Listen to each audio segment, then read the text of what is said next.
Le groupe ISMI, Institut supérieur de management et d'informatique. Mesdames et messieurs, nous avons l'habitude de dire que la formation est l'essence de tout succès. C'est pourquoi, sans aucune hésitation, nous vous recommandons de rejoindre le groupe ISMI afin de vous faire former en management, en informatique et réseau télécom, mais aussi étant la première école en santé dans la banlieue avec un centre d'application en santé, situation hôpital. Il y a aussi hôtellerie, restauration, multimédia et génie civil. Oui, nous avons 3 campus situés à Keur Massar. Quel que soit votre niveau, de la 5e secondaire au baccalauréat, nous avons une formation pratique et adéquate pour vous. Vous pouvez visiter nos pages sur nos réseaux sociaux ou nous contacter au 33 878 84 58 ou au 77 584 00 88. Avec le groupe ISMI, faites-nous confiance pour votre avenir.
yow xam nga yow loolu lemal nii rek di ma xool mu ne ku reeree mbëtt ni dara papa.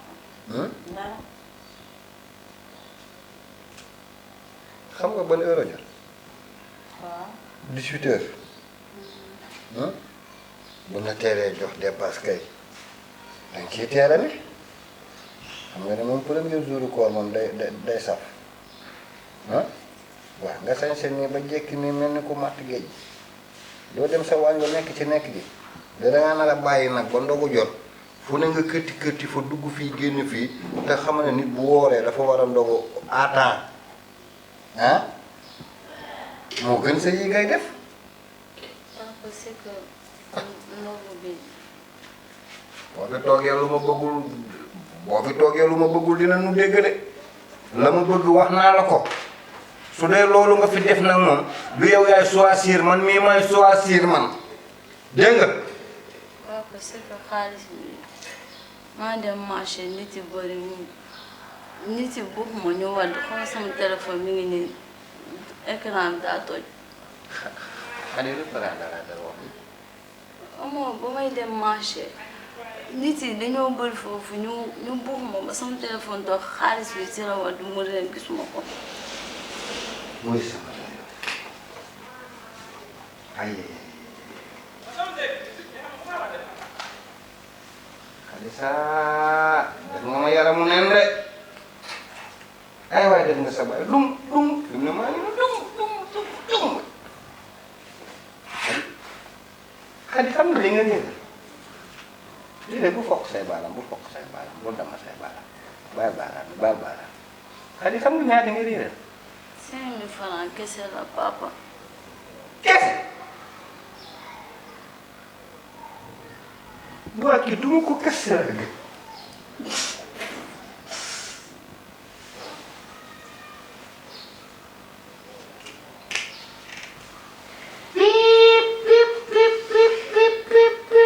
kese 5000 francs kese papa kese. 5000 francs kese la. bu ci répondre rek. sama téléphone écran bi toj moo gën a cher 5000 francs papa. waaw man de Xadisa jox na ma doomi tubaab dëgg nag tey nekkati boo réeré xaaral di waaye nii leen ma la ma la waxoon dikk na. sama ay jooyee nga dëkk ak man. yow doo ma sa def sa baay ree dara xool ko muy guuxee lax di bu ci kii billaahi yow bu la sa yaay jur woon bàyyi la fi billaahi leneen laa lay accusé waaye nag dee naa génnaa yam de man kër gi yow amoo fi njariñ xale boo duggee ci lii ma ne déeta waay nga génn ci loolu dugg ci leneen xale man may xëyee arrangé di dëkkee moral xale léegi nag woom mi maa la def woom mi nga ma nii maa ngi nii fi mu ne def nga ma bayaalu ma liggéey fi mu ne maa ngi nii ne tottaaral fi mu ne bu nit ñi ndogu man damay toog xale. papa jarul yooxu sama ndékki tey suba bi des na après ma jox la nga ndogu. oui ça va sa chocolat jee nga may jox. waaw. doom yuy jox bàyyi desit de ci yow rek laa gis waaye nag dem naa si sa dem heureusement dem naa si sa bàyyi Amadou waxtaan na comme que yow jàng nga ba dem terminal sa caprice yi rek yii sa geste golo yi nga di ma def fu ne nga dugg lu ko njur gu ne nga dugg ci ba yàq sam njàng moo tax jotoo sa licence moo tax na nga dëkk ak man ci kër gi heure bu leen amee rek nga licencié ma nii waaye jeena dinaa la yóbbu ni nga defi formation. papa jàngiwaat na. ah jàngiwuma de papa. kan jàngiwul. jàngiwuma jàng dafa métti maa ngi ne arrêté ba fa nga bëgg mu yóbbu am jàngiwuma de papa. Adisa jàng du wees. kay. du wees. du réeré la ngi wees. réeroo suma junni nii daa wees. junni ak jàng papa du bee moom dépassé naa fi may jàngee. dépassé woo réeral. dinaa la dee doo dépassé jàngi léegi dinaa la yóbbu nga defi formation sa baay Amadou expliqué na mu te li ma wax doy na mu sëkk di nga dem. nee ma ban école laay dem ban école moo may nangu. am na école bu sant bu ubbi fii dégg naa ak a baax ak a mën a jàngale te nag lépp loo bëgg nag am na fa.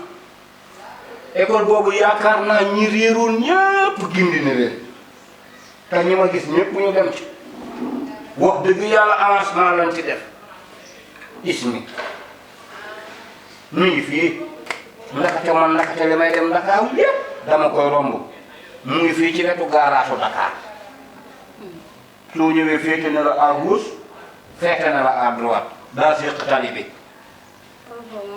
man formation spéciale laa bëgg Sénégal fii duñ ko def. ñooñu nga ay spécialiste. ismi dañuy def journalisme dañuy jàngale restauration dañuy jàngalaale sax ba ci communication dañuy jàngalaale cadreur caméra lépp la ñuy def yi acteurs yeeg ordinateur yooyu ñuy kacc kaccal yooyu yëpp noonu dañ koy jàngale kon kay xanaa ñooñu ñoo pare. waaw dégg naa ne léegi dinaa dem. alhamdulilah alhamdulilah dafa nànk am na condition dafa nànk. man nga bëgg man may dem école man sama garde-robe bi ngi ne bëriwul léegi nu may demee nag. xool wa boobu lay baaxoon ismi benn tenni lan lay jox uniforme lan lay jox moom nga xëye moom ngay gontoo jarul ay garde-robe yu bëri boobu rek garde-robe ba dégg nga tenni boobu moom ngay sol moom ngay xëyee chaque jour foofu baaxul génn. man ñaari daal laa am doomu utal yeneen daal kon. teel ñaar yooyu rek ba weer wi de. déedéet papa boo bëggee ma dem danga may utal yeneen daal nga jox ma sama lekk ba suur école bi soriwul. école bi. lii tiit soo xëyee fii 61 bi ngay jël da lay cëpp ba ci buntu bi xoola doo dox danga naan cëpp. waaw jël ma bis yi dafa fay dugg mu bëri nii. kalandoo yaa ngi fii 61 kalandoo yaa ngi foofu. journée ñaata nga may jël journée su may jàngi. loo bëgg. 5000 sax. kon dañuy avancé 5000 yi nga réeral. nga débrouiller sa bopp en attendant dégg nga junni bi nga réeral léegi nga débrouiller di ci fay say paas foofu dina baax xam naa moom suba dinaa la yóbbu nga dem inscrit ñu dem mu wax la lépp li ci ne nga choisir bi nga bëgg ñu daal di tàmbali jeex. donc da nga fiy nekk di réeral rek sa rob yi ne nañ ko simmi. après maa ngi indi mburu bi ak café. déedéet lekk man kii bi de man xalisaam yi man kii su ma fi woon yaayam dinaa ne kii jinne la. waaw man de du ma dox.